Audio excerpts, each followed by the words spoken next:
Our next speaker would like to invite for a welcome from Harvard Scholars at Risk, Jane Unrue from Harvard Scholars at Risk. Welcome. Good morning, everyone. I'm Jane Unrue, and I direct the Scholars at Risk program at Harvard University. And on behalf of the Scholars at Risk program, whether you're joining us online or in person, I'd like to welcome you to day 2 of the Heal Ukraine conference, and I'd also like to welcome you to Harvard University. Our program is a fellowships program for at-risk and persecuted scholars, artists, writers from around the world. In fact, we provide fellowships for any field of study offered at Harvard University. That includes cultural heritage workers, legal professionals, human rights defenders, frontline defenders, and also medical professionals. We are the oldest Scholars at Risk program in the country, founded at the time of the founding of the Scholars at Risk Network 25 years ago. In the spring, we'll commemorate our 25th anniversary. This work has been extremely rewarding for me. I've been involved since my first semester teaching writing at Harvard University. I'm a fiction writer.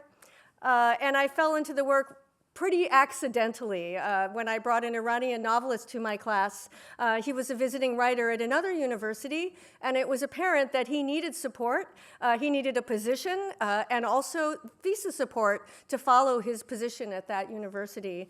So somehow, accidentally, all of this worked out, and he came to Harvard as actually at the time the first literary artist to be a part of our program. I joined the faculty committee, and I've never really looked back. I was an unpaid volunteer manager for 3 years while teaching. I was then part-time manager, and then I became director in 2019. I can say without a doubt that the most rewarding part of my job at Harvard, directing the Scholars at Risk program, has been in working on the medical observerships for Ukrainian doctors and medical professionals. The Heal Ukraine group and GMKA reached out to us not long after the full-scale invasion of Ukraine to talk about what we might be able to do together. Yesterday, we heard people talking about filling the gaps and that that's what collaboration is all about. We do this, but we don't do that. You do that, but you don't do this. Well, this was really a beautiful example of that. We do residential fellowships.